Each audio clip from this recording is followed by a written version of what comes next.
ಮಾಡ್ತಿದ್ದಾರೆ ಅದ್ರ ಗೇಟ್ ಮುಂದೆ ಕುತ್ಕೊಂಡು. ಸೊ ಒಳಗಡೆ ಹೋಗ್ಬೇಕು ಅಂದ್ರೆ ಆಕ್ಚುಲಿ ಬೇಸಿಕ್ ಆಗಿ ಏನ್ ಬೇಕು ಅಂತ ಒಳಗಡೆ ಹೋಗಕ್ಕೆ ಏನ್ ಕ್ವಾಲಿಟೀಸ್ ಇರ್ಬೇಕು?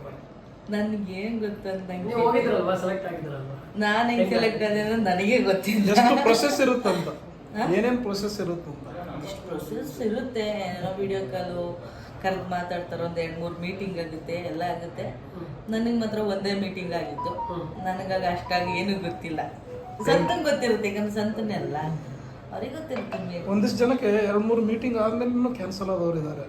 ಅವ್ರಿಗೆ ಇಷ್ಟ ಆಗಲ್ಲ. ಆಮೇಲೆ ಪೇಮೆಂಟ್ ಎಲ್ಲ ಫಸ್ಟ್ ಒಂದು ಪ್ರೊಸೆಸ್ ಅಲ್ಲಿ ಅವ್ರು ಹೆಂಗೆ ಇರ್ತಾರೆ, ಹೆಂಗ್ ಮಾತಾಡ್ತಾರೆ, ಅವ್ರ ಬ್ಯಾಕ್ ಗ್ರೌಂಡ್ ಚೆಕ್ ಮಾಡ್ತಾರೆ. ಎರಡನೇದು ಪೇಮೆಂಟ್ ಇರುತ್ತಲ್ವಾ, ಈಗ ಅವ್ರಿಗೆ ಇಷ್ಟ ಆಗಲ್ಲ, ಇಲ್ಲ ಅಂದ್ರೆ ಇವ್ರಿಗೆ ಇಷ್ಟ ಆಗಲ್ಲ. ಮತ್ತೆ ಸುದೀಪ್ ಅಂದ್ರೆ ಬಿಗ್ ಬಾಸ್ ನ ಹೋಸ್ಟ್ ಮಾಡ್ತಾ ಇದ್ದಾರೆ. ಈ ವರ್ಷ ಅಷ್ಟೇ ಅಲ್ಲ, ಮುಂದಿನ 4 ವರ್ಷಗಳು. ಅದು ಗೊತ್ತಿರ, ಅದು ಸುದೀಪ್ ಸರ್ ಬಿಟ್ಟು ಬೇರೆ ಇನ್ಯಾರು ಹೋಸ್ಟ್ ಮಾಡಿದ್ರು ಇಷ್ಟ ಆಗಲ್ಲ ಜನಕ್ಕೆ. ಬಿಗ್ ಬಾಸ್ ಅಂದ್ರೆ ಸುದೀಪ್ ಸರ್ರೇ ಫಿಕ್ಸ್ ಅದು. ಹಂಗಾಗಿ ಎಲ್ರಿಗೂ ಗೊತ್ತೇ ಇರುತ್ತೆ, ಸುದೀಪ್ ಸರ್ರೇ ಮಾಡ್ಬೇಕು ಅದನ್ನ. ಮೇಡಮ್, ಬಿಗ್ ಬಾಸ್ ಇಂದ ಬಂದಿರೋ ಅಮೌಂಟ್ ಏನ್ ಮಾಡಿದ್ರಿ?